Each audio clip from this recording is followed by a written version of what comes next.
And then, the verse that for some, in one sense, that sprang all of this for me. And don't worry, the rest wasn't just an introduction to that.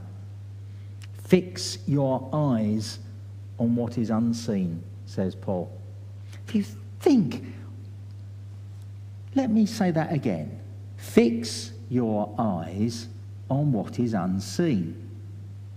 What do you use your eyes for? Seeing. What do you see? What's visible? Fix your eyes on what is unseen.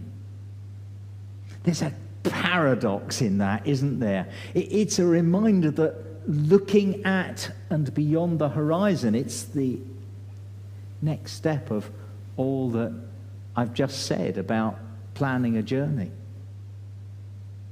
Looking at what, or focusing, fixing your eyes on what's unseen, is about having a sense of direction for life. So that we're not buffeted about by everything in life. As Paul puts it to the Ephesians, every wind of teaching or every circumstance of life. Instead, we keep our eyes on and beyond the horizon. There are so many things that are unseen, but we know full well that they're here, working to keep us.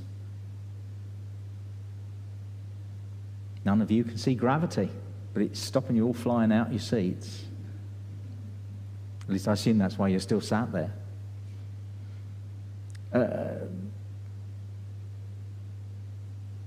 You can't actually see the wind, can you? But in recent weeks, you've seen plenty of evidence that it's there. You can't see the air you're breathing, but presuming you all still are, then it's effective. There are so many things you can't see that you rely on. And eternal life, the heavens, you can't see them, but I hope you're hungry for it. I hope you're hungry for heaven. I hope you want to be part of all that offers. Because fixing your eyes on it will help.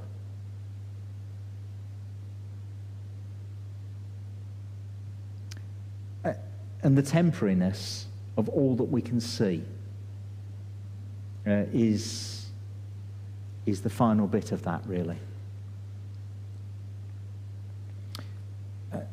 I think of a very dear friend of ours, Florence, who was having a conversation with another friend who'd been through a bit of a tough time, who'd been involved in church but had kind of wandered off and had begun to kind of think that maybe it didn't all kind of, wasn't so important, and maybe she could do without, and all that sort of stuff. And this friend was talking to Florence and said, the thing is, she says, what if you were to come to the end of your life and you found you were wrong about all this? Florence said, well, you know, the things I've done that have kind of developed my character, I won't regret any of them. The people I've known and worked with and helped and who've helped me, I won't regret any of that. The sense of direction of life, of my life, it's given me, I won't regret any of that.